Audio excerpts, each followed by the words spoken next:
Hey y'all, welcome to Soccer for Us. I am Bart, and today on this episode, I am talking about the USMNT getting through another window of World Cup qualifying in this 2022 cycle.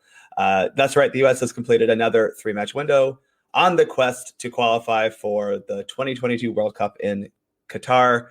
After 11 total matches, we're sitting second in the table, 21 points, and we have qualification in our own hands.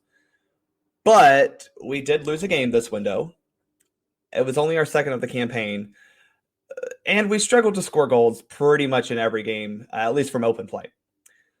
So to talk about this window as a whole and to look at the current state of affairs, I am bringing back onto the show Caleb Cook at USMNT Corner on Twitter. Caleb, 3 games to go, but we just played 3 games.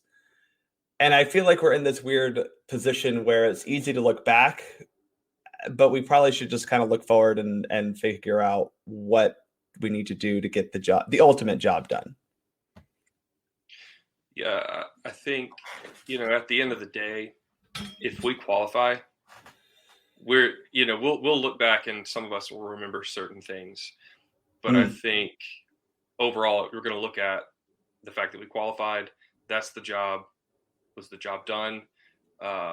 So, as long as we qualify, then everything's good. If we don't, my God, you know what? We're not even going to go there. We're not going to go there. Like I said, we're in second place on 21 points. I said on Soccer Down here at the beginning of the window, I thought that the ultimate goal of this window, no matter what, or the best shake-up outcome, whatever you want to call it, would be to increase our lead over Panama in the standings by 3 points. And we did. We are above them. Panama is in fourth in that final qualifying spot. They're in that playoff spot. We're ahead of them by 4 points. We're tied with Mexico on points. We're 4 points behind Canada. They had a 9-point window. So, when you look at where we are sitting in the table, it's not bad. We're in qualification spot. We don't have to do anything extravagant to make the World Cup. But when you look back at this window, it was really frustrating. Yeah, well, because I think we all were saying we can get 9, right? We pumped ourselves up a little bit. Well, and I think it's because we all were like, you know what, let's right the ship against Canada. Let's go up there. Let's get 9 points. We were all really confident. Yeah. Here's the thing. Canada's freaking good, man. There's no way around it. They're playing the best soccer in the region right now. They are really good. So, to go up there and lose, it sucks, but it happens. You lose games. We are where we need to be. I think the biggest frustration is not result-wise. It's just the road that we're taking to get to where we are, if that makes sense. We have intentionally hit every hurdle we possibly could, I feel like. Yeah, it's maybe not every hurdle, but we're not exactly clearing the hurdles very well. We're not exactly avoiding the obstacles. It's like we're traveling down the road, and Gregg Berhalter's driving us, and he sees a pothole, and he's like, "Hell yeah!" And he just goes straight for it. We're just like, boom, boom, boom, boom, boom, boom. We're still driving. We've made it, but my God, it's not comfortable. No, and I think that's the biggest thing is not comfortable. And I will say that I think a lot of the reasons that it isn't comfortable is because of the way teams below us in the table are performing. I don't think anyone expected Panama to be up here this high in the table. Costa Rica had a great window for them to close that gap and climb the table. So those things don't help. Then we also have Canada playing out of their minds and, in my opinion, above the collective ability of their players. Credit to John Herdman, who, has that team playing really well. But at the same time, the U.S. and Mexico are struggling. Specifically, lately, Mexico is struggling after starting really well. Look, we beat El Salvador 1-0. We lost to Canada 0-2. We got, what do they call it? De Acero. I don't speak French that well. And then beat Honduras 3-0. So you get 6 points out of this window. I do think that, again, the fact that we didn't hit that goal of win on the road, tie at home, or win on at home, tie on the road.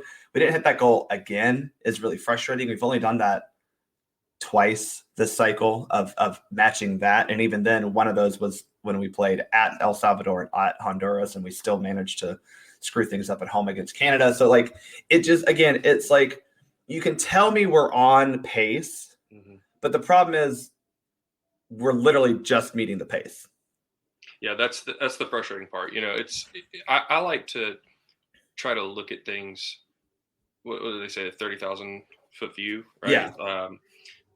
Look at the big picture sometimes, because I think we're on USMNT Twitter. We're nerds, right? The majority of the fan base is not like us, right? We are very granular. Right. We're looking at every little bit of everything there is to look at. So I think sometimes it's good to take a step back and look at it like this. For example, if someone told you going into the last window, we're sitting in second place above Mexico, you're thinking, great, that's awesome. And honestly, we have one like that. Hey, you have to beat the one team you play at home in this window to basically secure qualifying. Right. Also great. Yeah, I mean, because we can't control what other teams are doing. The fact that Panama is making this a 4-team race, that's on Panama, right? Yeah. Well, I mean, we slipped and gave them one. It's a little bit on us. Yeah, but to their credit, they've done it against all the other teams. They've gotten the points they needed to be in the place that they're in. Yeah. Other than the one game that we played against them, that's not our fault, right? So it's tight. It's unnerving, but at the end of the day, we're at the place where we need to be, meaning we control our own destiny, right? If we don't go into these last 3 games and just, lose all of them, right, and then Panama goes on a run, like if we take care of business, we're in. I mean, that's where we're sitting right now. Yeah. So, like I said, if you take a step back and look at it that way, it's a little easier to be, confident, I guess, or just to be at ease.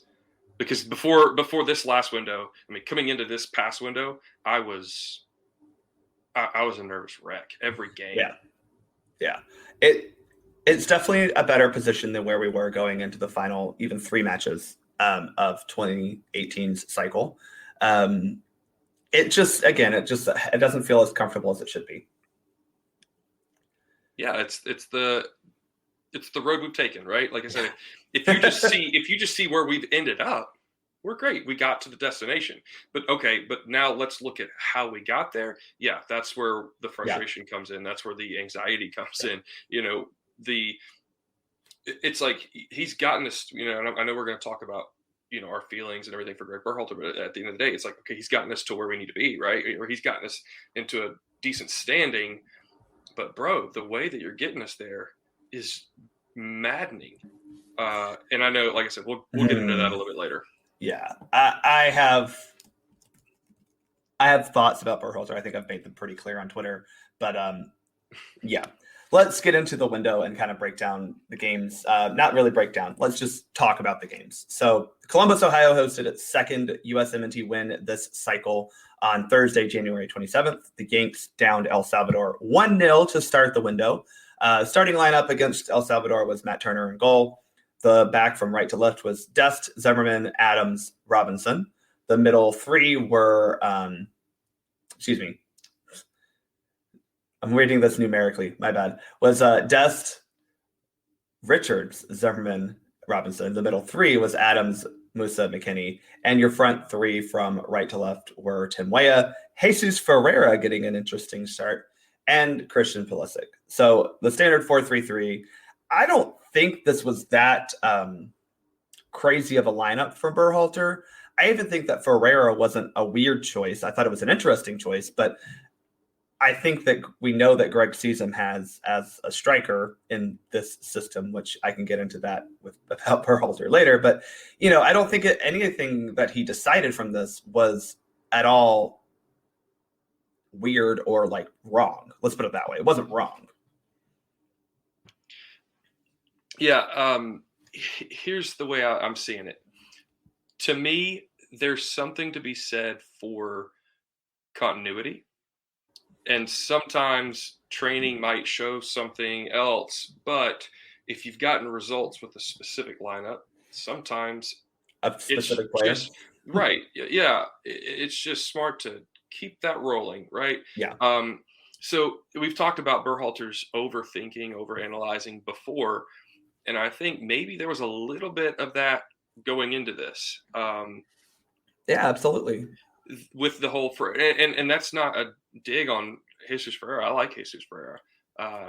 I just the starting Pepe, even if he's not playing well in training, like I said, that continuity thing. Guys are comfortable. He's dangerous. Other teams know he's dangerous, regardless of whether he's scoring or not. Or then if he's not, Zardes would have made perfect sense there. I think it's just like, why are we changing up unnecessarily, if that makes sense? Yeah. I don't think we needed to be crafty against El Salvador. Just go play what we've been playing. Now, there are certain times where we do need to change it up a little bit. I'm absolutely a proponent of changing your tactics based on your opponent. But we're not going and playing a team that is extremely challenging. It's El Salvador. Yeah. Why change? We don't need to be crafty. We don't need to be gimmicky, right? We're going to be talking about gimmicks a little bit later versus the Honduras or in the Honduras match, right? We don't need all these extra curricular bullcrap things that have nothing to do with play. And then with the one in El Salvador with the lineup, I just, like I said, I feel like it was a little too cute. Yeah, and that's been Berhalter's MO, right? He gets cute a couple times. I do think, though, that if we're looking at what the intended role of the goal of what Berhalter's system should be is to create chances to score. Not necessarily for the striker, but the goal is to create chances to score, which is something we've struggled with a lot over qualifying. This game, though, we created a lot of chances. We created 16 total chances, 5 of those big chances. I believe the XG at the end of the game was like 3 for the U.S., 17 total shots, and we outpossessed them 63-37. Now, I am understanding that those numbers don't mean anything at the end of the game. All that matters is if you win and what the scoreline is. But you look at those numbers, and they're telling you that I think the only fault I can attribute to Jesus Ferreira was that we didn't score. He didn't finish. We had plenty of chances, and he had 2 in the first half that he absolutely should have finished. This game didn't play out like a 1-0 win. And that is the frustrating part, because we probably should have won at least. If we win 2-0, I even think that it's a much different narrative, Sure, agreed. And that's, that's not Berhalter's fault. The guy's not finishing chances. That is not Berhalter's fault. But that's my whole thing with the Ferreira. He's not your typical striker. And he's not a finisher. The positions that he found himself in, you can't tell me that Zardes wouldn't have put himself in those positions as well. Zardes moves very well for a striker. Now, he doesn't always finish them, which has been a knock, but you'd think he would probably finish at least one of those chances that Ferreira got because of his ability to play striker, because that's his natural position. Ferreira is not a natural striker. That's why I was saying it was just a little too cute. You're going to get the same results by playing a Pepe or a Zardes there because of the opponent we're playing. It's El Salvador. Yeah. So that's totally true. Like, I think that if you look at, any other striker probably would have finished the chances that Jesus Ferreira was given. However, I would argue, especially against Zardes and some others, and I'll even say like Jordan Peacock, who I love, or not love, who I want to see more of. Ferreira completed 90% of his passes and created 4 shooting opportunities through his passes, so 4 key passes, which is a lot for what we've had other strikers do, right? I definitely don't think Zardes puts that out there. So I think that that's the conundrum of, do you want that 9 to help create chances? Because he does. He definitely facilitates play from that striker position. But at the end of the day, for me, I'm looking at, does the striker score? or get an assist and stuff like that. And he didn't. And it's not necessarily his fault that even other guys didn't score that he set up. Eventually it's Anthony Robinson, and technically I think Ferreira got the assist on that somehow. But it just was frustrating that we didn't score. That's my biggest takeaway from El Salvador game. We didn't score, and that was really frustrating. But we created a lot of chances, and that was the positive. Yeah, like I talked about, stepping back, taking a big picture look. That's the thing. We can break it down, and everybody can talk about all the different things and the analytics and the statistics and everything. At the end of the day, we created chances. We didn't finish them. You're absolutely 100% right there. I think I'm pretty sure I tweeted it. If I didn't tweet it, I thought it. If it's 2-3-0, no one's complaining about that. Yeah, if we get a goal in the first half, if yeah. Ferreira finishes one of the balls he had in the first half, if any of the other guys finish a chance that they had in the first half, this is a different scoreline. It might be a different game. Mm-hmm. But like I jokingly said, it'll be a 3-0 win for the U.S. because we get one in the first half and El Salvador would have to chase and we score. Not jokingly. I predicted that I was like being really bullish on the U.S. But the game still played out that way. Like, again, we very easily could have had a 3-0 win. And El Salvador only had one chance of note, really. It was, Alex Rodon's, I think it was Rodon, his shot that, went wide of the goal. Yeah. Yeah. Bad teams are going to get opportunities every now and then. They're still in World Cup qualifying. Blind squirrel finds a net every now and then, right? Yeah. Broken clock is correct twice a day. Or we can say all these things. Right. Like, you're going to give up a chance. It's just going to happen. Exactly. Right. Exactly. But it didn't amount to anything, and that's it really even wasn't that great of a chance when you look at it.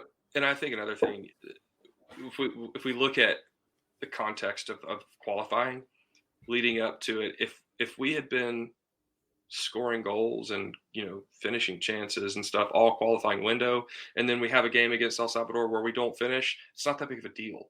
But the fact that it was just piled on, just a mound of other performances that were just the same, just makes it that much more frustrating.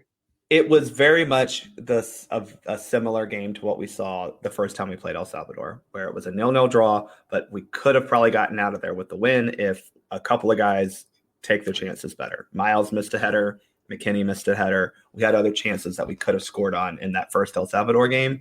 This one, though we had more chances, it felt very similarly. Do we need to talk about Christian Pulisic in this game? He was, according to FOTMob, the lowest rated player for the U.S. who played. He was not good. He was positionally very poor. And by that, I mean, almost all of our attacking came from the right side. And anytime Pulisic got a ball to his feet, somehow the attack just never materialized. I think it's a multifaceted issue, right? Everybody wants to try to pinpoint one thing. The pressure that he feels just when he puts on the U.S. kit it's got to be just unbelievably heavy. The weight that he feels on his shoulders. Mm-hmm. So playing with that, and then also being the player that's on the team that has the biggest target on his back, doesn't help things, right? All that's going to do is just compound things. So when he's out there, he's trying to do too much sometimes. But then also, while he's trying to do too much, they're also trying to double and triple team him. Mm-hmm. So it all it's like a big snowball effect. And then one bad performance leads to another. Then your club performance starts to eke into it. I think it's just a lot of things that have maybe it's just I don't know. I don't know if it's mental. I don't know if it's physical. I thought it was physical, to be honest with you. Watching the game, he looked labored the way he was moving. His quick bursts that we normally see weren't there. He almost looked like he was limping at certain times. His feet, like I've played games where I felt pretty good going into the game, but then as soon as I get on the field, my legs just feel heavy for whatever reason. Don't know why. I can't put a finger to it. I didn't work out or anything. It was just my legs feel heavy, and my touch is off that game. Passes, it's hard to weight passes correctly, and sometimes like I remember one of the worst games I've ever played in my life was due to that. I got on the field and I'm just like, I just don't feel right. And there was nothing like I didn't eat anything different. I didn't do anything different. I don't know why. It just happened. And maybe it was one of those games. I don't know, but we can talk about it later. I will say this. Pulisic, when he comes in at a sub, is almost always impactful. And I think it's because he's not playing with as much weight on his shoulders. Yeah. I hate to say that maybe we need to look at Pulisic as a sub, but I think that Berhalter would do him a favor by not putting him literally into the slaughterhouse. These guys are trying to butcher him up every chance they get. He's getting killed. And CONCACAF refs ain't going to do anything about it. We've seen this. Canada got to do whatever the hell they wanted to on that field. We'll talk about that game in a second. But El Salvador was very similar in the fact that they, were able to get away from a lot. But at the end of the day, he still didn't have a successful dribble. He had a 100% passing rate, but on his crosses, he was 4 for 7. And he lost 13 duels and was dispossessed 9 times. So it wasn't a good game from Christian Pulisic at all. And it needs to be addressed. But I think you and I both said how it could be addressed is maybe you just don't start him. Especially in a game like El Salvador. I mean this sincerely. We didn't need to start him against El Salvador. The winger position is one of those we don't have to worry about the drop off in form or quality, really. You could have started Wayan Aronson, and I think the game would have turned out the same, to be quite honest, if not better. And maybe that's something we need to consider is he doesn't have to start every game. It's okay. Yeah. Well, and again, it relieves some of that pressure when he was also the captain this game, by the way. I forgot about that. He was the captain for some reason. Look, I mean this in the night. I don't need Christian Pulisic to be our captain. Our captain is Tyler Adams. And then after that, we'll figure it out. He's just not that person. And that's okay. I mean, one of the best guys I've ever played with. Not now in his career. No. Yeah, maybe, 5 years from now or whatever. But I've played with guys who are incredible players, but they're quiet. They just do their business. Like, I want my captain to be extremely vocal, to be, someone who is not just, and honestly, I say this, I don't need them to be the best player. I don't think your captain I don't think it has anything to do with talent or soccer skill, specific skill. Yeah. Do you want a sucky player to be a captain? No. But you need them to be on the field. Exactly. We were talking about Walker Zimmerman. Right now, the guy has staked his claim to be one of the starting center backs. He's playing phenomenal soccer. Yeah. But one of the things that I think is making him so impactful is the fact that he's on the field and he is an absolute bona fide leader. Yeah. He emotionally, vocally, that's a captain. Is he the best player on the team? Not even close. I'm going to say something that's going to piss off a lot of people who, I don't know, they say they listen to this podcast. I don't know. We saw up until this qualifying, we started qualifying. The presumptive captain of this team would have been Aaron Long, right? The longtime MLS center back. I think there's something to both Walker Zimmerman and Aaron Long, and I've seen this with other, USMNT center backs in the past, where like Carlos Bocanegra is a great example. Guys who play in MLS, and obviously Boca moved over to Europe later in his career, but they learned how to, like, the good center backs who've played in MLS and both and still do, learn how to be leaders of their team because they're expected to be, right?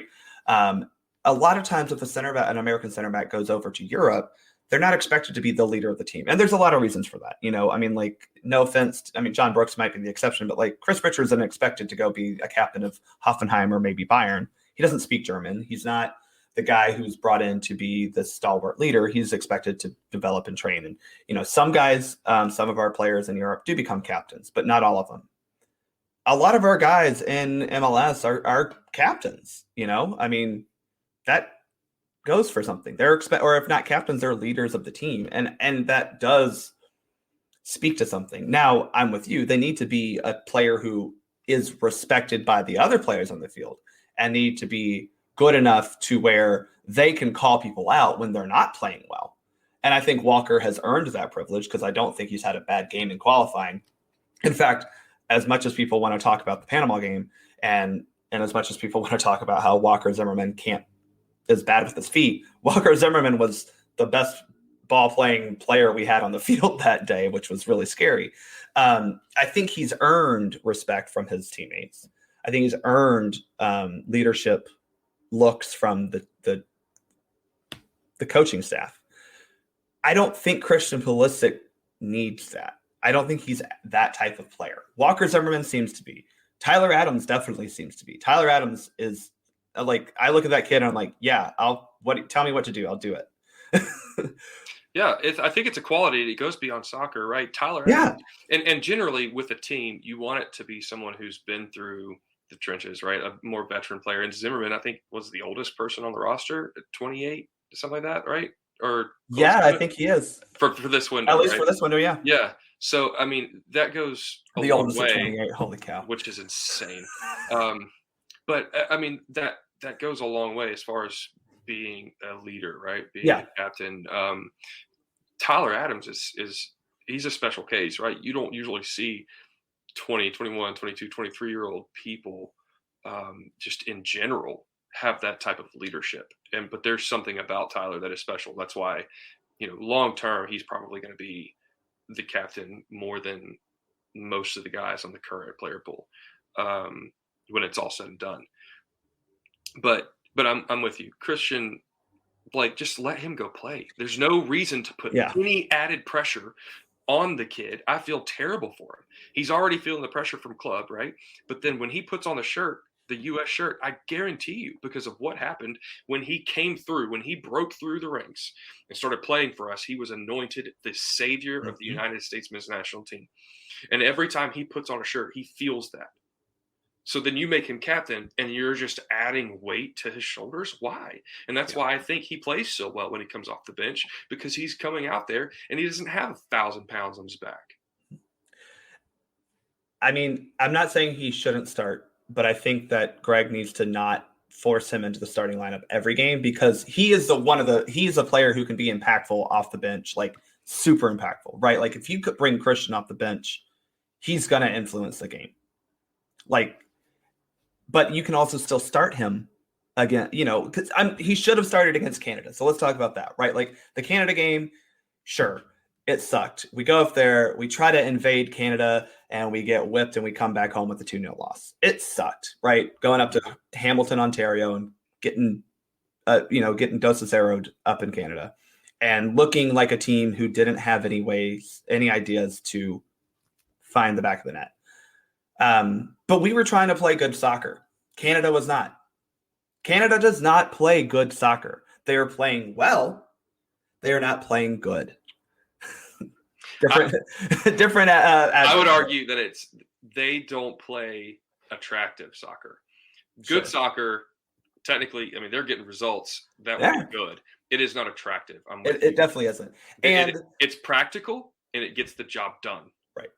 So it's very Canadian of them. It is very Canadian. Minus the rudeness of kicking the crap out of every player they possibly could. Dude, I want to punch Richie Larea in his face. Yeah, Richie Larea is the dirtiest. He's the dirtiest player in CONCACAF. He is. And here's the deal. I hope that he gets a cleat to his face sometime. I don't understand. Like, just listen. Whoever your first sub is, like next time we play Canada, whatever. Like, just might be Nations League this summer. Tell him, hey, buddy, you're about to come off. I'm going to sub you here in a little while, but before you come off, just go get a yellow card. I don't care what you do. Just go get a yellow card on the red. I just want to hit him. I want to 2-foot him. Seriously, put me in it. I'll get my first red card in my only cap ever. I don't want to hurt him. I say that I don't want to injure the guy, but still, he tries to injure people the entire time he's on the field. That's his only goal. Freaking punch him. I swear that someone in the championship does what he does to all these other players, because he is absolutely the dirtiest player in CONCACAF. He is it is shameful the way that he literally tries to hurt players on the field. Bart, we have VAR. I know. Right? I know. When he came down and did the little kickback, you're telling me you didn't see that? I saw it live. Yep. My God. And VAR did nothing about it. Look, I'm going to get the conspiracy theories out of the way. Obviously, we've talked about how Victor Montagnani is Canadian. He's now the president of CONCACAF, and somehow now Canada is really good at soccer. They are getting the benefit of just about every referee decision they have. Did you see that call that they got in El Salvador where Tejon Buchanan literally runs over an El Salvadorian in the box, doesn't even win the ball, runs him over? Nothing, not even VAR. Mm-hmm. Somehow, the U.S. has lost 2 games this qualifying campaign, and we've had the same ref on the road in both of those games. Somehow. Yeah, I mean, I get it. He's a Mexican referee, so it makes sense that the Mexican referee is refereeing the USA-Canada game. Like, I would expect a U.S. referee to referee the Canada-Mexico game, and I would expect a Canadian referee to ref the U.S.-Mexico game if possible. Like, I get it. Those are inarguably the 3 best teams. Throw Costa Rica in there in terms of 3 best leagues. But surely there are other referees who could have taken a USA game when we've already had him. I mean, it's not out of the realm of possibility. Soccer federations are the most corrupt federations, and CONCACAF has this history specifically. Business, it is what it is. So, I'm just saying.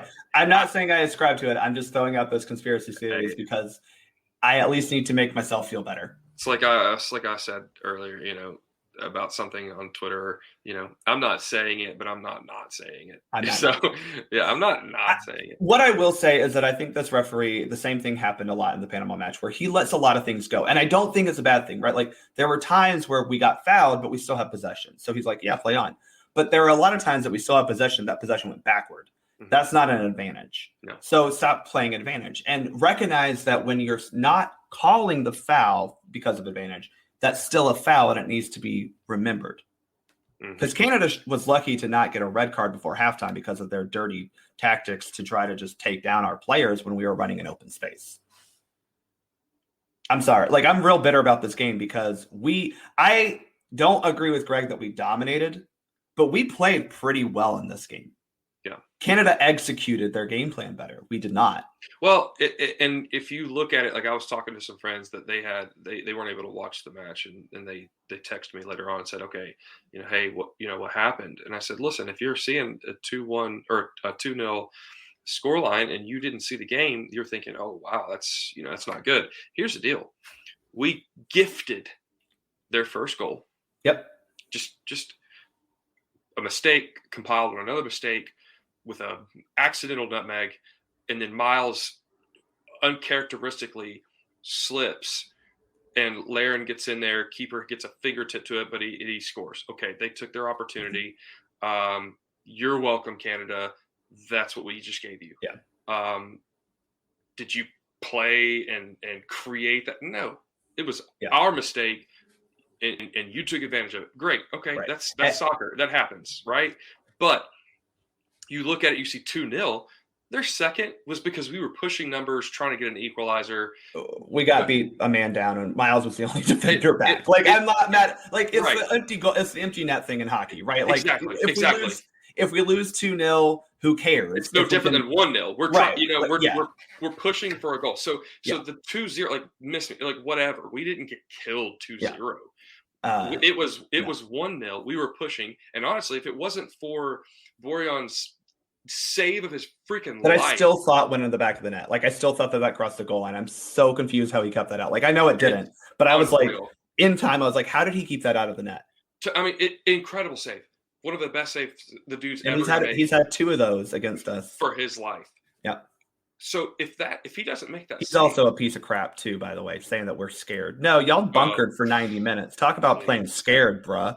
That's what's irritating me about Canada. Like if they were playing They good act soccer, no. and like if they were playing good soccer and they're becoming who they are, that's cool.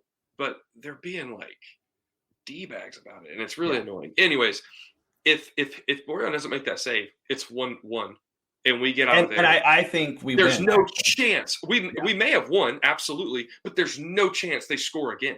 No, they didn't sniff and wouldn't have sniffed if we weren't pushing numbers, doing everything we could to try to find that equalizer. And I think we dealt with their counterattack actually pretty well most of the absolutely. game. Again, one that they scored on was because we were man down and we had pushed everyone but like Miles up. And the goal that they scored at the beginning was that wasn't a counterattack. Right.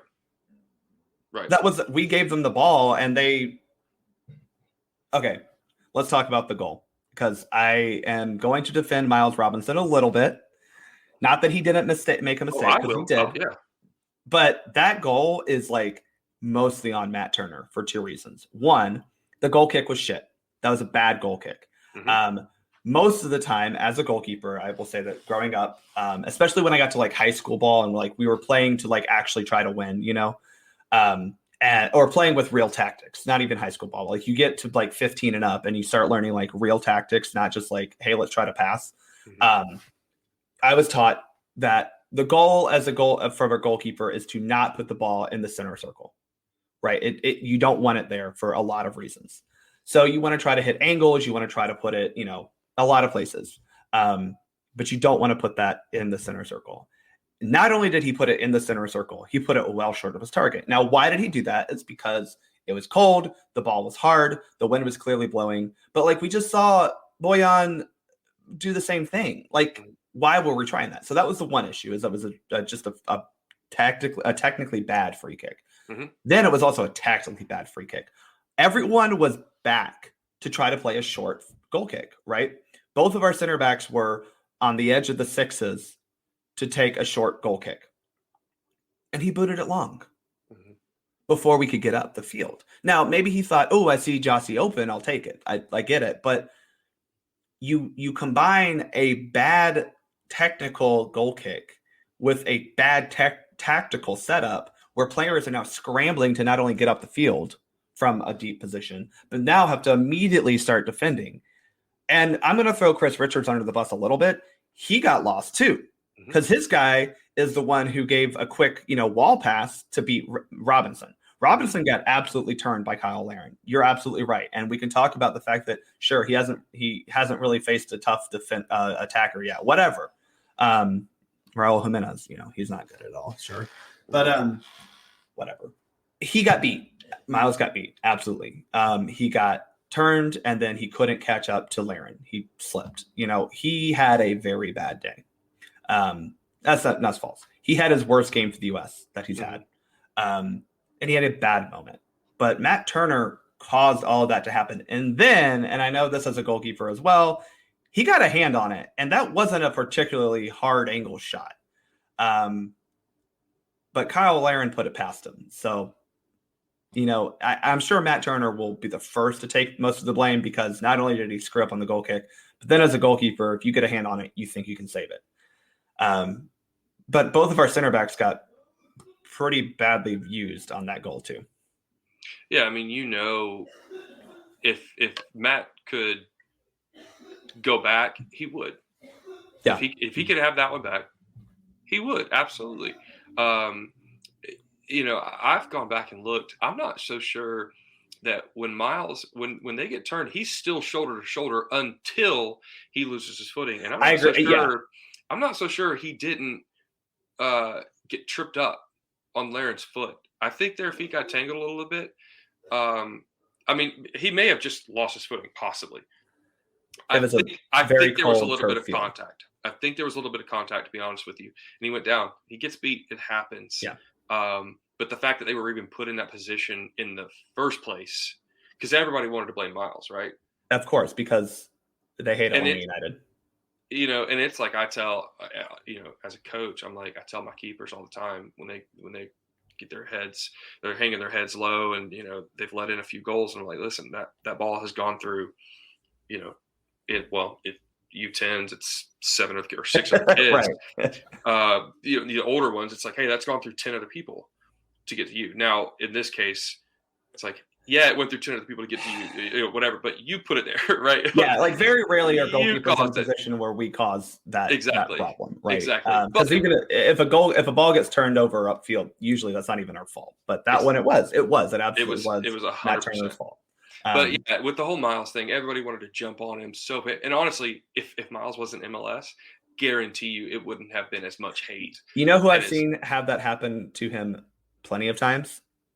Who's that? John Brooks. Oh, yeah. Yeah. And I still think John Brooks is a really good defender, but that exact scenario has happened to him multiple times. He's the one who got.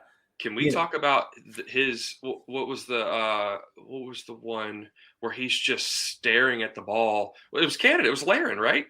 Laren came in behind, and Brooks is just ball watching near post. Like, what are you doing? Have you ever played soccer in your life? Yeah. And he absolutely was blamed for that goal. He was terrible on that. Miles is to blame for losing Laren. But listen, he didn't get nearly as much hate as what Miles just got for this one. And this one wasn't nearly as bad. I mean, he got a lot of hate. He got pretty much kicked off the team. I mean, that compounded with the Honduras result, compounded with attitude issues, doesn't help.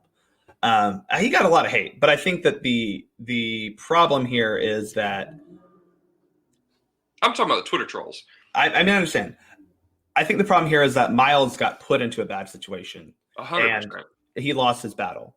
John Brooks didn't do his job in that goal. But, we've seen, again, I'm not even trying to single out John Brooks as a bad thing. I'm just saying, like, guys get beat. Defenders get beat. Kyle 100%. Laren is a very good forward. There's, it's not even a hard thing to say that Canada has the two best strikers in CONCACAF, right? Sure. Especially right now in qualifying, Jonathan David and Kyle Laren are great. And John Herdman knows how to use them well.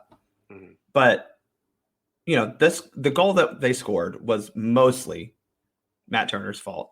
And then Miles Robinson got beat, which means it's also his fault. It is. Mm-hmm. But also when you look at, Chris Richards getting not tight enough to his mark and a guy gets a free wall pass, like all these things that just added up. But it comes down to the fact that Matt Turner not only took a bad goal kick, but also set his team up poorly for that goal kick. Yeah, like I said, at the end of the day, just several things compounded to create a disaster of the first, 7 minutes in, something like that. And yet we still had chances to do things after that. Yeah, absolutely. And that's the frustrating part. It is frustrating that I don't think we created enough actual chances in the game. And that was the frustrating part, is because we controlled possession. We controlled a lot of areas of the game when it comes to offensive stats, but we still struggled to really create shots. I'm going to steal a little bit from Greg Velasquez from the Scuff Pod. He mentioned in the preview for this window that he thinks we have the most blocked shots in all of CONCACAF octagonal. And I think he's right, because Canada blocked like 5 shots that game too. Like, it's just one of those things where Canada did everything they needed to do to win. Canada did not have any bad moments. Yeah, we did. And like we said, look, soccer is not X's and O's. Soccer is a very fluid game, and sometimes it goes your way, and sometimes it doesn't. Yeah. It went Canada's way. Honestly, like, that game could have been 1-0. It could have been 1-0 our way. It could have been 1-1. It could have gone so many different ways watching how it was played out, but it just fell. It fell their way. Yeah. And it is what it is. And, Canada played the way that they wanted to play, and they did it better. Yeah. Credit to them. Good job. Kudos. You lick your wounds and you get out. I mean, it sucks, but, here's the thing. We are not playing the greatest soccer, but it's also not the worst soccer. So I want to run down some. Yeah, I want to run down stats about that. At the end of the day, that's the biggest issue. We're just not finishing. which makes sense because we don't have a freaking bona fide striker. We don't have a guy who has been a striker. Like, we're counting on 18, 19, 21-year-olds, 22-year-olds. Those are our strikers. Yeah. The veteran strikers that we have are Giassi Zardes's. We don't have a Brian McBride right now. We don't have a Clint Dempsey right now. We don't have an Eric Ronaldo right now. And that's we don't even have a Landon Donovan, a secondary goal scorer. You know, like that's the other problem. Is like it's not Pulisic, just the striker. Pulisic is normally that person. Yeah. Pulisic is normally that person. He is so good coming in late in the box. But he finishes with his head. For a small guy, he is fantastic in the box. But he's just in really bad form right now. Well, I say really bad. He's just not in great form at the moment. Yeah. But yeah, it's just what we've gone through with the lost generation and coming into where we're at now. That's what people need to understand. Like, I just want to qualify for the World Cup. I don't care what happens. I'm not expecting anything. Yeah. We have literally children that are going to be playing in the World Cup in November. Really talented children, but absolutely. But I'm not expecting anything. Yeah. So I don't want to defend Gregg Berhalter because I don't think he has done himself any reason to be defended. But I do want to put. I don't agree that we dominated the game at all. But I still stand that we played much better than Canada. Canada just played and executed their game plan better. And I mean this sincerely. We completed 233 passes in their half. So, like, it's not even like we just had possession for the sake of possession. Obviously, they dropped really deep, but, like, we were passing the ball around their half, right? Canada, in total, completed 210 passes across the entire field. 78 in our half. They weren't even like, it's not like they executed their game plan well, but like they barely tried to build possession. It was, I mean, they kick the ball long towards someone who's running and hope things happen. You know, we had an 80% pass rate. We had a really good clip of long balls totals, accurate long balls. You know, our crossing was bad because Canada's better. You know, I think that Giassi Zardes, for as much as Gregg Berhalter thinks that he's somehow physical and good at battling in the air, he lost a lot of aerial duels. We had a total of 18 crosses. Only 7 of them were accurate. And Canada won 24 aerial duels. And a lot of those were in their own box. So miss me with, you know, I don't want to pile on Giassi Zardes, but like this is the issue I have with Gregg Berhalter. The reason he said he started Giassi Zardes. Oh, he's physical, he presses, that kind of stuff. Does not Ricardo Pepi also do those things? You tell me. Does Ricardo Pepi, is he not also physical? Does he not also press? I've seen him press. Right. Can I be honest with you? I would have subbed Mark McKenzie for Zardes and played him as a center back. And put Walker Zimmerman as my freaking striker, because if you're just going to sit there and put crosses in, you can't tell me that dude is not going to get on the end of a freaking cross. I'm joking, but also not when I say Walker Zimmerman's our low-key best striker. I agree. Like, we could have subbed out Zardes and put Zimmerman in there, and you can't tell me that the results would have been different. No, of course not. It would have been worse. Sorry, would have been worse. The results would not have been worse. At the point of just pressing for a goal and you're doing everything you can and you want to just start throwing crosses in, there's no other person on the team that I would rather have in that box. Yeah. I'm just going to be honest with you.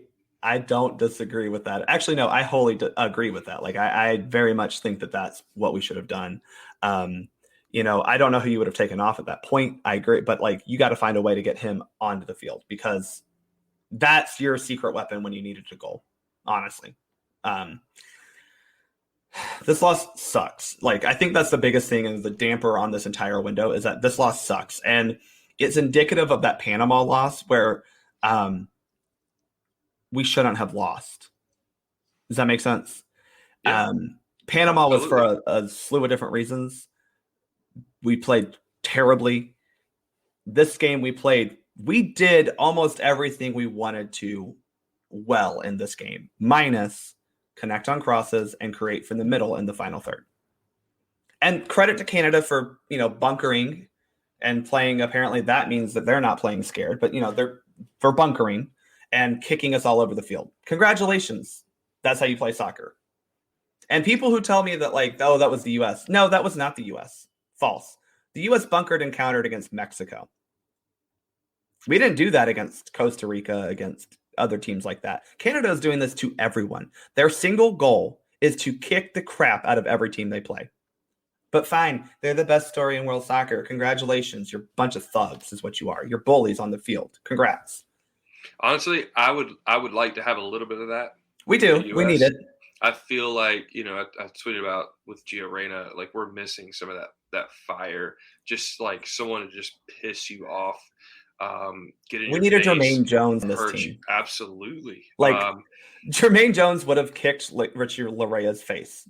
Yeah, 100%. In a somewhat legal way, he would have found a exactly. That's the thing. That's what you have to do. I mean, as a soccer player, like I'm going to sit there. I'm going to come in late. I'm gonna finish a challenge a little bit late. I'm gonna leave a shoulder in. I'm gonna hit you. I'm gonna talk. People, I'm one of those players. I am annoying to play against. You love to have me on the team. I'm annoying to play against. I'm constantly talking. I'm never disrespectful. I will say that. I am never disrespectful, but I run my mouth the entire game. And I will come in hard, and I'm not gonna back down. That's what we need. And our guys it's like they're playing too soft, they're playing too friendly. And I think they're like, I think some of that anger and some of that physical play comes from, well, if I can't beat you with my skill, I'm gonna come at you with some physicality. And I think it's like, well, we're too skilled. We don't need to do that. You know what? Guess what? You can do both. How about you do a little bit of both? And my thing is this with Canada. Yeah. Do they have Davies? Well, Davies isn't there now, but overall they've got Davies, Buchanan, David, Larin. They have the best attacking team in CONCACAF, or attacking players in CONCACAF. Sure.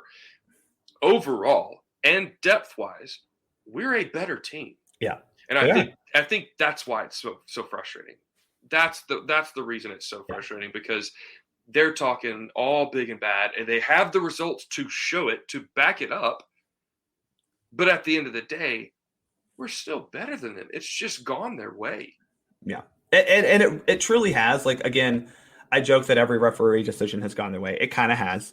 But every single break that they need, like Kyle Larin's goal was a bit lucky. It was a great hit. Absolutely. It also could have gone over the bar, or Matt Turner could have saved it, or like a lot of things could have happened when he just, wound up and took a hit, So I don't want to say they're getting lucky, because I do believe that you make your own luck in sports. But I don't want to take anything from them. The breaks are falling in their favor. Whereas for us, Jesus Ferreira not being able to side-footed a ball into the net. Even against Canada, the one I think about, Pulisic got in the box in the first half and got a ball that hit the crossbar. That ball seems like it would have gone in for Canada. And that's just where we are right now. Yeah, like I said, sometimes it's just the way soccer is. It's the way it goes sometimes. And it's not just soccer, it's sports. Yeah. Right. Sometimes it's your day, sometimes it's not. So we return from Canada and go to a colder place, for some reason in the United States. Go to Minneapolis, or St. Paul, not Minneapolis, St. Paul, Minnesota, to take on Honduras. We beat them 3-0. I will be very honest that I thought this was a good performance from the U.S., but a good performance against a very bad, unmotivated, and cold Honduras. I don't really want to sing too many praises about the game, other than we won 3-0 and we needed to. The two positives I have from this game: we scored all 3 goals off set pieces, which we have not been able to score off set pieces the entirety of this qualification cycle, and Luca De La Torre. Mm-hmm.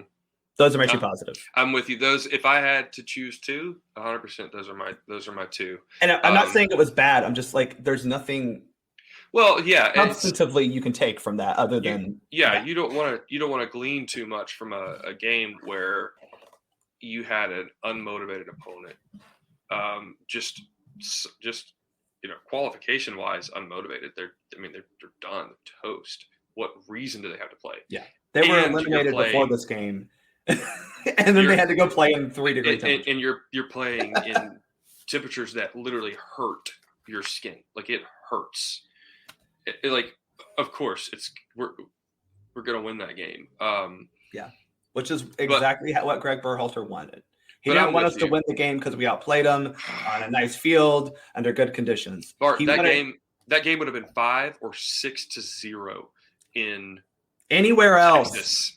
Texas, Nashville, even keep the cold element. Oh my God. Keep the cold element. Let's play in Kansas City. We're talking about this right now. Let's play in Nashville. Let's, and my thing is, a lot of people, everybody was freaking out about the weather. And then there were some people that were trying to be all cool and stop caring about the weather. Listen, no, the weather matters. Here's the deal. I talked about the weather. Listen, I'm not afraid about the weather. My point is that it was stupid and unnecessary. We chose the argument is, and Greg said this, like an arrogant little prick that he is after taking selfies in the stands. Sorry. I'm very unhappy with the way Gregg Berhalter has been acting in the media this window. I'm not happy with it.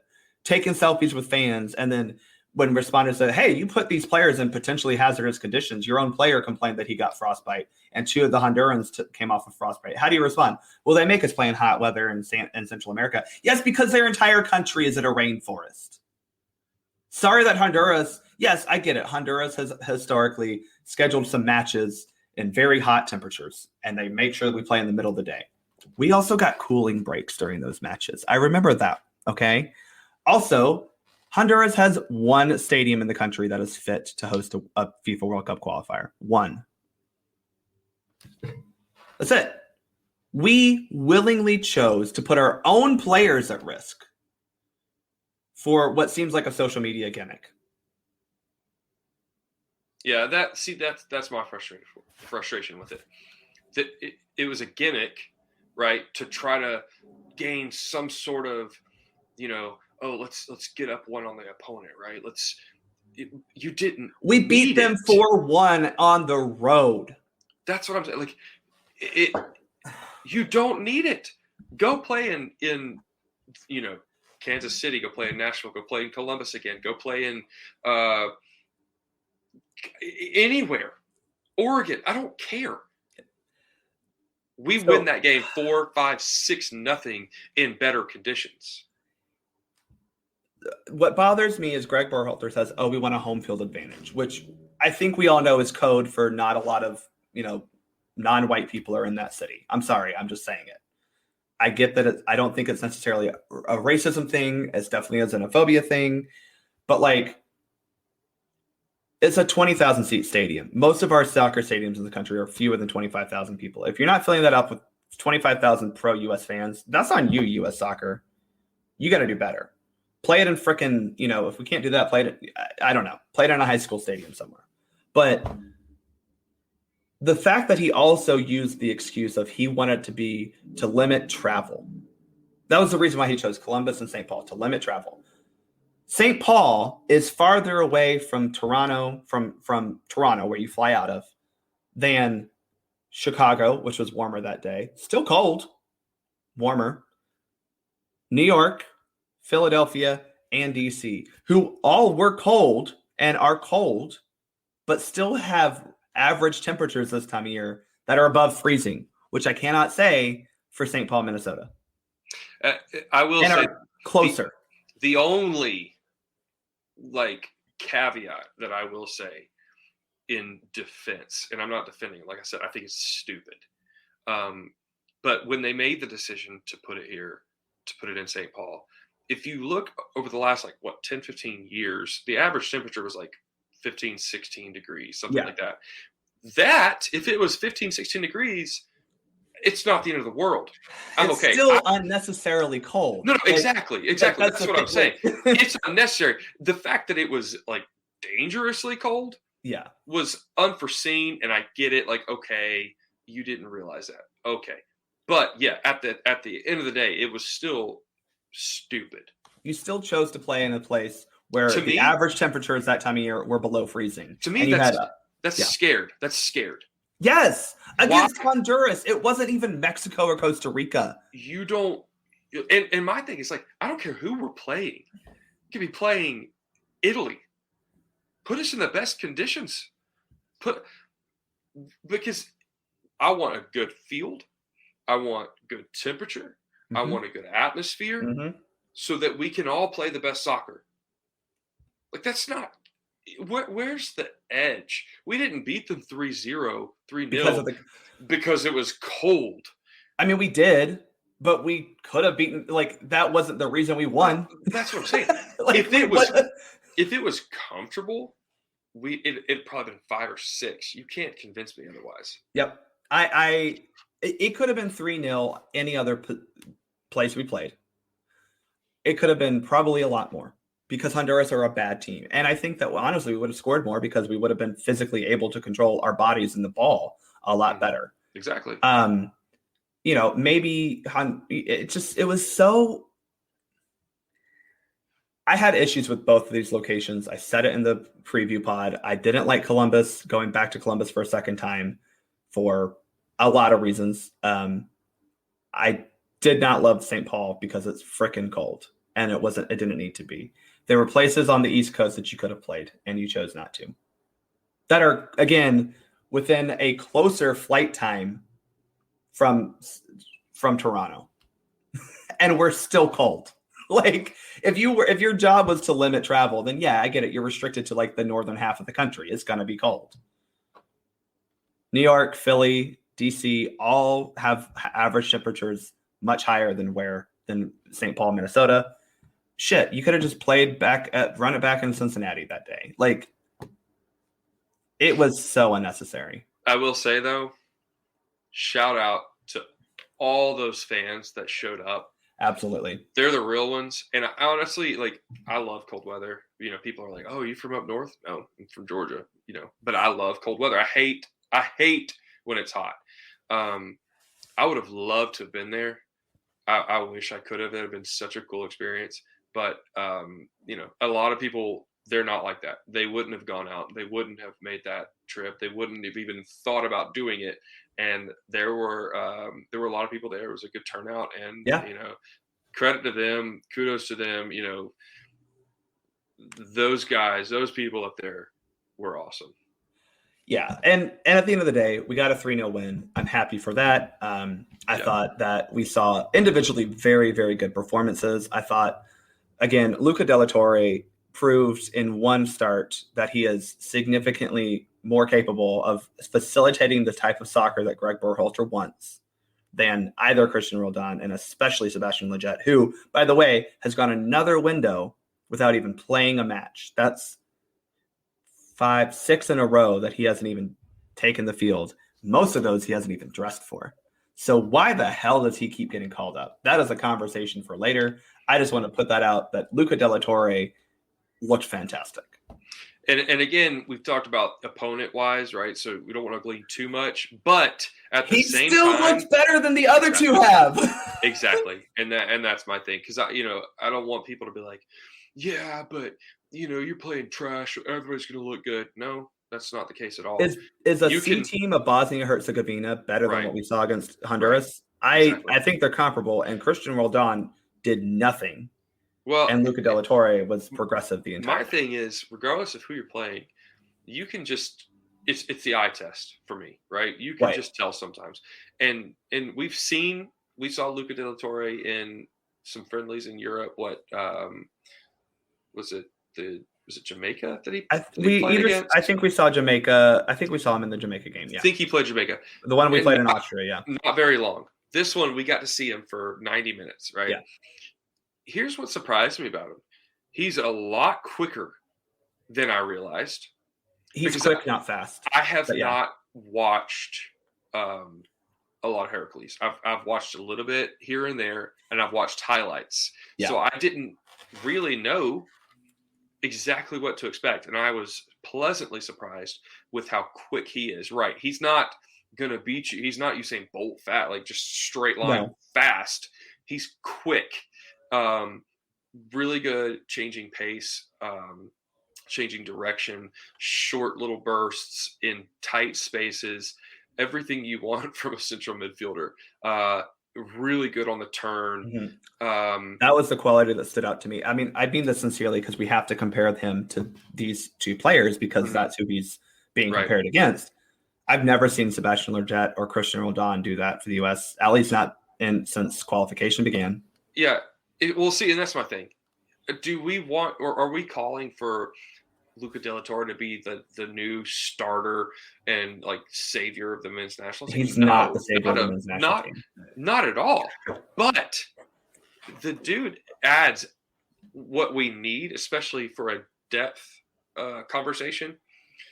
Because if you have a Musa who's hurt, or a McKinney who's hurt, or a Reyna who's out, or something, like you need depth. And right now, our depth, like you said, is Sebastian Lletget, Christian Roldan. Yeah.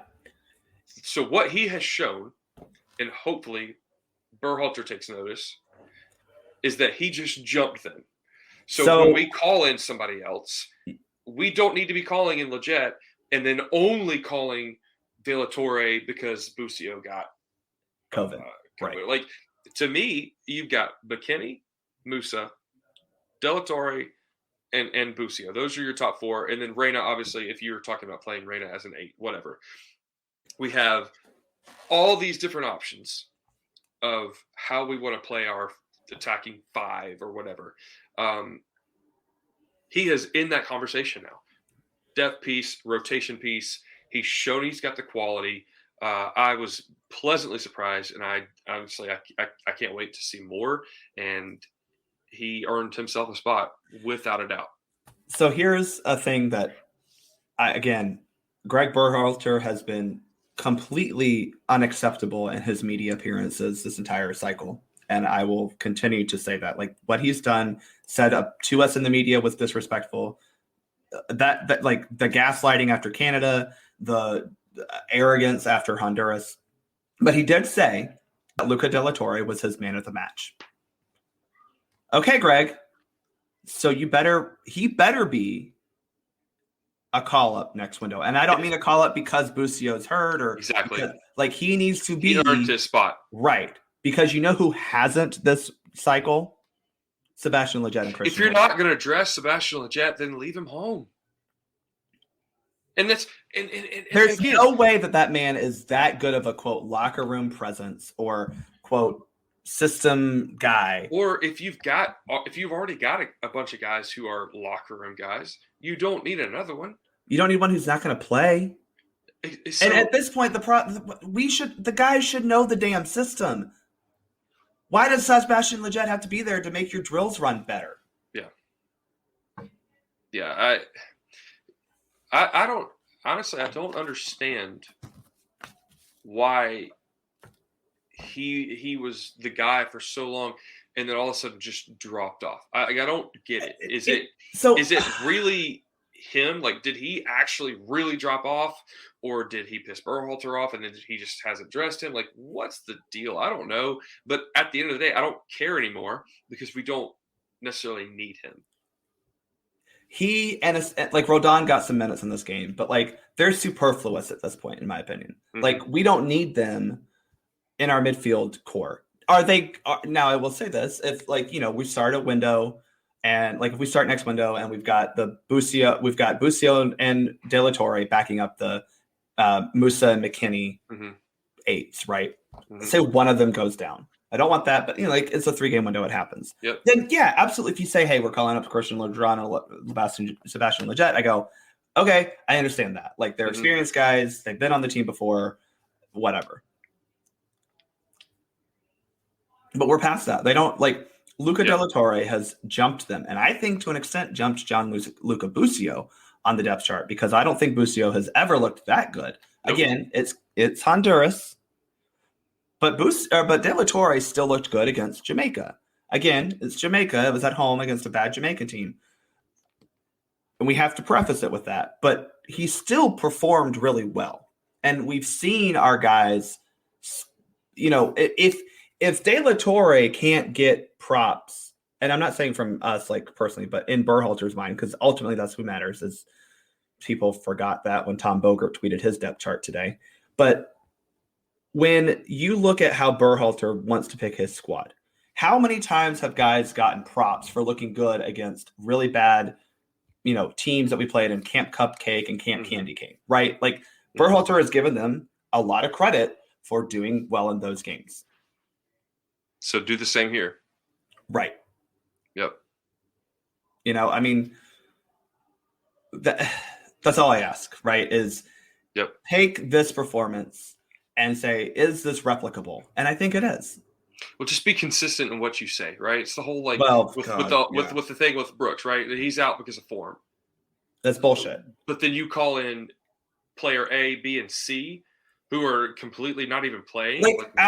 I love the guy, but Miles Robinson. You can't tell me that John Brooks is out of form, but then tell me that Miles Robinson somehow is when the guy hasn't played since November. Right. So that doesn't make sense, right? That's the frustrating part because we're not idiots, right? So don't play with us. Don't tell us you dominated a game and just be consistent. So if you're going to sit there and give this guy credit, like you said, if you're going to give him credit because he showed up and he played well against a trash, B team from who knows where in the world, then you can't say, well, Luka looked good, but it was Honduras, so we'll see. No. The dude earned some spot. And here's the thing. He earned himself another look at least. At least. He earned himself a call-up for next window. That's the way I look at it, right? And honestly, I'm freaking pumped for the guy. Because, you can see it in all of his quotes. He's been wanting this. He said, and he's trying not to be like, dude, I freaking told you so. But that's, he's like, I finally had my opportunity. Yeah. And he showed well. So I love it for the guy. I think he'll be in. I think he'll be in March. I think the quality that he brings health-wise. Yeah, hopefully he stays healthy. Hopefully we all stay healthy because ideally we'd love to have a fully healthy midfield trio where we have to decide, is it De La Torre and Busio or Leggett or Roldan? That'd be great, right? We'd love to have that. Listen, I'm serious. I cannot wait for the Twitter discussions in March when you have Brendan Aronson, Christian Pulisic, Tim Weah, Gio Reyna, Weston McKennie, Yunus Musa, all those guys right there. That's 8 guys. Yeah. And we haven't even talked about the number 9 spot, right? Right. Just for your left wing, right wing, left 8, right 8. Yeah. You got 4 spots, 8 guys who are all playing really well, who all deserve to be played. And I'm going to add a guy to this, Tanner Tessman. Listen, I love Tanner Tessman, who is playing in and actually, Italy, okay. Busio, I think, has actually before the COVID thing, he was put on the bench, and Tessman had been playing. But listen, Tessman's a between the two of them. He's got good athleticism. He's only getting smarter. We could see him in March. There's a lot of people we could see in March. We finally now have. I think this is the big takeaway I have from this window is I think Busio is already, and I knew this in Gregg's mind, he's been already an option off the bench or at least as a secondary. He's the number 2 on the depth chart of one of the 8s. I think it's very clear that Luca De La Torre, to me, based on what we've seen actually playing in games, is another second string option of the number 8, right? I don't know if he's done enough to unseat Musa or McKennie, but he's proven to me that we have 6 midfielders now, right? We have our core 6 midfielders. If you bring 1 or 2 extra, great. I'm never against not bringing more players, right? But our midfield seems to, in my opinion, has coalesced, right? You have Adams, McKennie, Musa as what I would consider your first choice of that. And then you have Acosta, Busio, and De La Torre, who's the second choice at those positions. I think that's a positive. Depth is something that you can't have enough of. Right. At the end of the day, you cannot have enough depth. We're going to get to the point, and I've put it on Twitter because there's a lot of people talking about, this guy's not a starter anymore, or this guy has to always be there. Your first choice 11 is not etched in stone. There are so many things that go into your first choice 11 because it's going to change all the time based on form, fitness, availability, et cetera, et cetera, et cetera. The opponent. All these things, opponent. And so that's the thing. Even if everybody's healthy, if everybody's in form, it's still going to change because of opponent, right? That's the biggest thing. If you're going to sit there and play a team that they're going to want to come out and they're going to play with you. I want Musa with McKinney. Those are my 2-8s in that because Musa's a little bit more defensively. He's got a little more defensive bite. He's a little stronger. Now, if I'm going to play a team that they're going to sit and they're going to bunker the whole time and we need to break them down, then maybe, you put Weah and Pulisic on the wings and have McKinney and Reyna as your 8s. But all those things you've got to look at tactically and based on your opponent. So it's a great problem to have, but it'll work itself out based on who we're playing and how we're playing at the moment, individually and as a team. We're in a good spot, I think, from a player selection standpoint, because I think we have seen better players prove themselves for the national team from where we were at the start of qualifying. I think that the amount of players that I feel comfortable calling into the squad, has increased every window. As guys show that they're good, or some guys have shown they're not as good. I think that's a positive. The other positive out of this window is that we're still sitting second. We have qualification. We don't have a hand on qualification necessarily, but it's within our reach and nothing is holding us back, right? We have full control of our qualification. We hold our own destiny. Right. Now, do we have to hope that some things maybe go in our favor? I mean, it'll help for sure. Like if Panama and Costa Rica drop points that first match day, that'll be very beneficial, right? Like that, if Costa Rica, who plays Canada at home the first match day, if they just drop a point, right, they're pretty much out. Not like for sure, but they're 5 points behind us. Obviously, it's not like for sure out. But if they just don't win, right, that's really helpful to us. Well, Panama plays Honduras. I think that's a win for them. But it's scary because we have to go to El Azteca and we have to go to Costa Rica, where those are hard places to play. It's scary because of what we experienced in 2017 for the 2018 World Cup. Exactly. And it's scary because of the other teams in CONCACAF that are getting better, that are making this a tighter race. But at the end of the day, again, we are sitting in second place. Yeah. So we're not looking up into a position that we're hoping to be in. Right. We are in a position. So as long as we take care of business, if, I saw someone say something about if Costa Rica wins out, I don't care. They can win out. They're 5 points as long as we take care of business, we're in. That's a good position to be in. Yeah. They're 5 points behind us. If we get a win and a draw, we're in. And so that's the thing. So also Costa Rica winning out will be tough for them because they play us the last match day. It's scary because of the road that we have taken to get here. Yeah. That's why. Let's not look, again, we have control of our own destiny. Now, yes, there are specifically 2 results that I think had we done better in, this qualification would be a lot easier. And it's the loss at Panama and the tie against Canada. If we get 100%. A better result now, if we just draw Panama on the road, right, we are now 6 points ahead of Costa Rica and 7 points ahead of Panama. Yep. Much easier. One match swing. Right. Yep. So all we would need is to win one game in the final window, and we'd be into the World Cup, and that would be fine. But we have also my biggest thing is when you look at just the way the team has played, it's been so inconsistent from match to match, but we've been very consistent within each window, right? We haven't been great. We haven't been bad. We've been pretty good. And that equates to being second in the octagonal. Yeah. So a lot of people are discontent right now. And I'm not saying that they're not wrong for that. I think that those feelings are actually very valid, right? There's a lot of discontent right now with the U.S. men's national team. I think a lot of it has to do with the promise of the team and not the delivered actions on the field. The deliverables haven't been there. But what are you most concerned with as you look back at this window? I mean, it's got to be finishing. It's got to be finishing.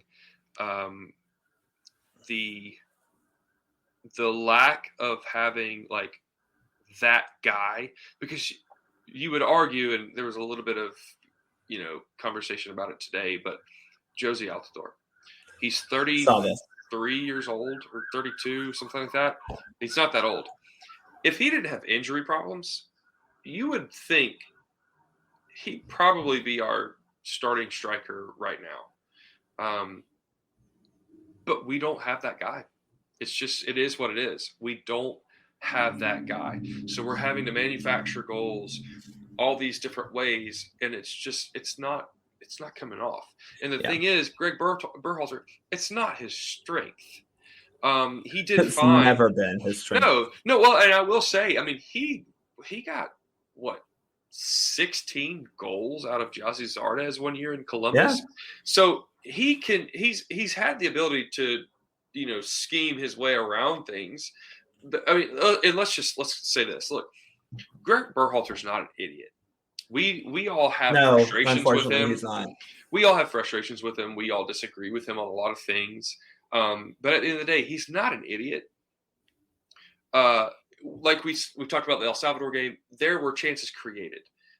We're not a terrible team. He doesn't have us playing trash soccer.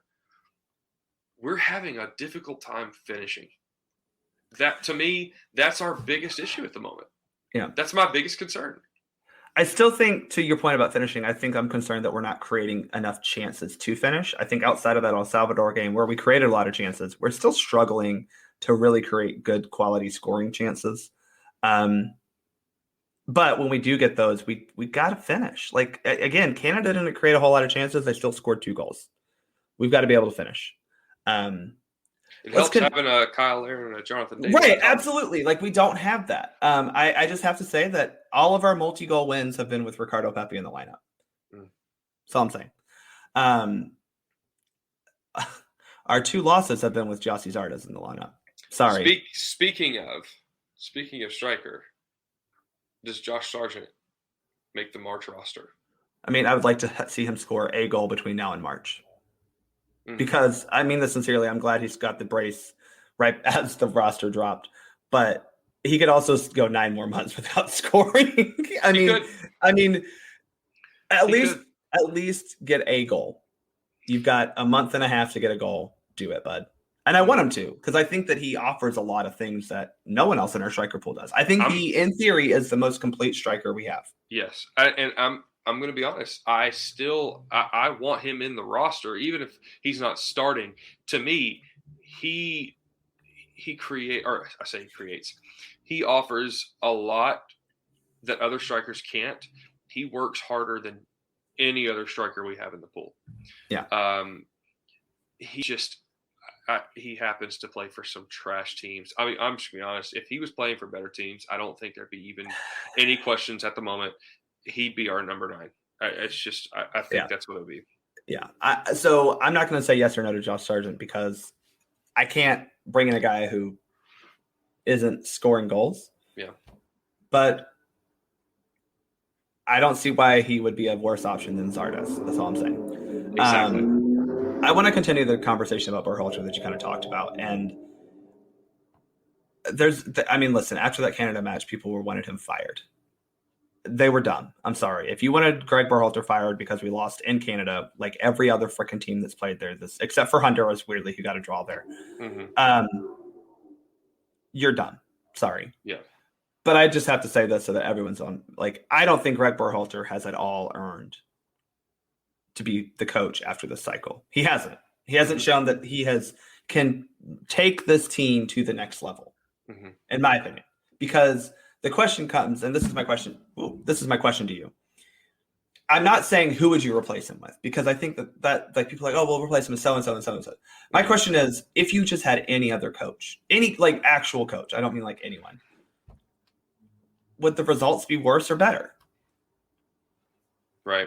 I mean, overall, right, if you just look at our standings, we're second place. You know, whether you have coach A, B, or C, that's a pretty decent place to be in. When you start thinking about how we've gotten there, you know, the ride could be a lot smoother. The ride could be the exact same. We could be in second place, and it could be a lot rougher than it is. Yeah. You know, I think Berhalter gets a ton of hate because he doesn't acknowledge things like we want him to acknowledge. It feels like he makes a lot of excuses for things when we want just like brutal honesty. And then also the way that he was hired and where he's I think from. it goes. I think the problem is we never really had a lot of trust in him to begin Exactly. with. And that's my thing. If you had everything, like if nothing had changed, we're in second place, every game has happened the way it's happened, and we had Tata Martino, would people be calling for his head? Right. I genuinely don't think so. I don't either. Because, and I'm with, like, I think it really does go back to the fact that the man was hired. And I'm not saying he was hired because of his brother. That's not my point. He was hired through a very unexpansive search process that we know people were interested and they were turned to. People who have better coaching records than Gregg Berhalter were interested in this job and turned away. Not even asked for didn't even interview, nothing. Right. And I'm not saying that like you have to interview everyone, but we've all gone through job hiring processes. You have an initial interview, you submit your resume. Like these guys submitted their resume, called them, said, I really want to do this. I'd love to interview. And they're like, nah. Well, they already had their mind made up. And that's the problem. Right. It was, we want Gregg Berhalter. And look, he's a former player. So that's a check mark. A lot of it makes sense. And I'll tell you, look, if it wasn't for Jay Berhalter being in the Federation, I don't think there'd be nearly as much uproar. Everything could be the exact same because a lot of it makes sense if you think about it. It really does. He, like you said, he played for the national team. He's American. There's that pedigree there. He was a fairly good coach in MLS. He was a good coach in MLS. Let's be honest. I mean, he had Columbus Crew, which as a very consistently good team. With a low or a middle of the road payroll as well. So a lot of people would say that he overachieved. So at the end of the day, he has the credentials, but it was the fact that the brother was there and there was no other interview process. One other guy interviewed. One other guy was as a formality, and we all know that. So that's why, to me, it doesn't matter. We could be sitting in first place. People are still going to call for his head, and that's fine. That's their opinion. They can do whatever they want to do. At the end of the day, if we qualify and I get to watch the World Cup with my kids, that's all I care about. Right. This cycle. Now, in 2026, I've tweeted this. 2026 will be dripping with expectation because all of our players, our core, they're going to be in their prime. Yeah. They're going, and in theory, we have just as many good young guys coming up behind them. Well, and here's my thing: they're going to have the experience from this World Cup, regardless of our performance. They're still going to have the experience. That's the sucky thing about this World Cup that I hate so much for Pulisic is he could have a World Cup under his belt right now. A few, a few of these players. Probably, I would have said that probably McKennie and Adams would have also had a World Cup under their belt. They may not have played a lot, but they probably would have had a World Cup under their belt for sure. At least according to what Bruce Arena even said, is that he was planning to call Weston McKennie after qualification. You know, and to be quite honest, the problem wasn't that we didn't play those guys. I mean this sincerely. Because I truly don't believe they were yes, I get that they were playing, but I understand why you weren't I don't know if they're ready. I think you should have called them up, But the problem wasn't that they didn't play. It was that we had no one, what you're talking about, in that prime area. We had no one. I mean, we can talk about the lost generation all the time. And we're getting on a tangent about last time. But the point is, right now, it's not great. It's not great. I'm not saying it's not good. I'm not saying, it's just not great. And I think our problem is that we have expectations of greatness because we look at what our players do week in, week out in Europe. We see Weston McKennie scoring goals for Juventus. We see Christian Pulisic lifting trophies with Chelsea. We see Gio Reyna nutmegging Matt Hummels and training and getting shout outs from the best goal scorer on the planet right now. Second best, one of those two.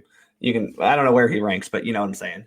We have Sergiño Dest, as much as he's not playing, he's embroiled in a club culture war of one of the biggest clubs in the planet.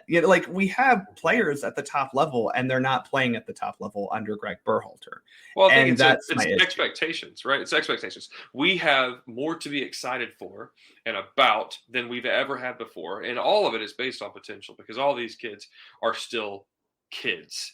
They are doing big things, but they're still kids. Yeah, and it's Ricardo Pepi is 18. He's 18 years old. Gio Reyna's going to be 19 this year. Yeah. Musa, 19. Yeah. Tristan Pulisic is 23. Like we just said, our oldest player was 28 years old. Yeah. Okay. That's our expectations. I feel like, our expectations are too high almost. We have to understand that, I think you're right. We have to understand we need a little dose of reality. But and that reality is where we're at right now in qualifying. I'm gonna however you. Okay. We look at Canada. They haven't lost.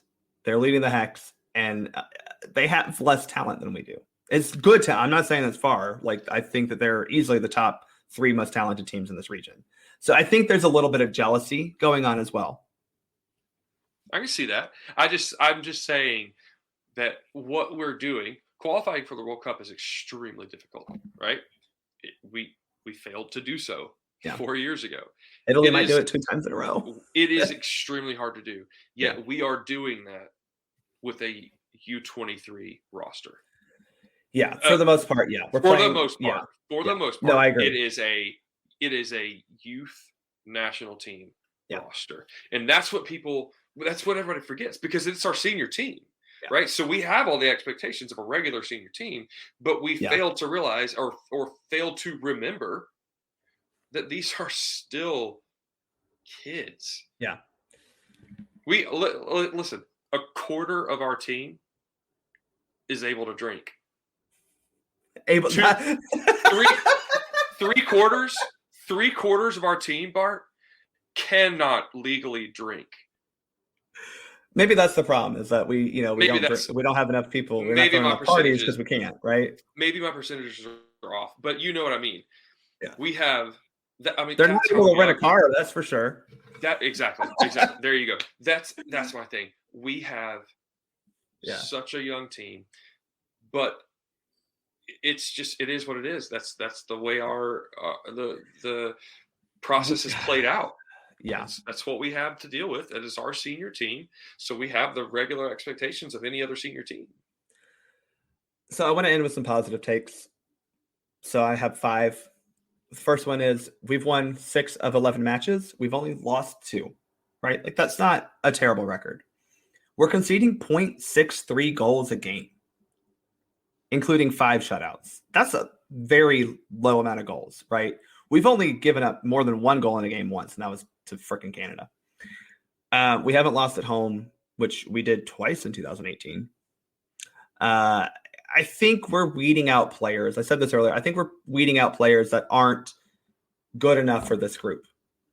And we're replacing them by players who we're finding who, because these guys are so young, haven't really even had an opportunity to truly show what they can do at the national team level. So again, I think that core group of whomever your solidified call-ups is growing. And people who aren't good enough are being cut. And the last one is we're in second place. That's the like at the end of the day, we're in second place. We have qualification in our sights. It's not even like it was in 2018 cycle. Also, we have 3 matches to go, right? Like that's the thing. It's not like it's we have to no, we have 3 matches. We have 3 matches to get 4 points, right? It's possible. It's not like 2018 where we had yes, we knew all we had to do was not lose in Trinidad, but it wasn't like we were so far from actually qualifying, even with beating Panama at home. It was not guaranteed. We were in a situation where we needed help from other people. Yeah, we had to make sure that we qualified even for the Continental Playoff. We had to not lose to Trinidad, sure. But also the most cataclysmic thing possible could have happened. Panama winning, Honduras winning, every result that night went against us. It was so frustrating. And it could happen again. It could. But it's just a little bit different this time because we have more in our control. Specifically, a home game against the team that is most proximate to us, and the only team we need to beat out right now for that 4th spot. I think it's going to come down to that. Honestly, if we take care of Panama at home, to me, we're good. Well, I look at it too, and I have to wonder. Obviously, Mexico's going to want to beat us. I think. Do we know where the matches are? By the way, sorry. We know. So I mean, they haven't. I was talking with this. By the way, I was in Orlando all week and dealing with Orlando soccer fans. There was a fight at the bar, so that about sums up Orlando good. Soccer fans. That's great. Yeah. The guy next to me. That's on brand. Yeah, and it was. The guy next to me he's like, whoa, we don't even know where these matches are. The Costa Rica and Mexico matches. Yes, we do. They're in Azteca and they're in Estadio Nacional. Mm-hmm. Well, then why don't they have them released? I'm like, they probably haven't bothered to. They don't need to sell.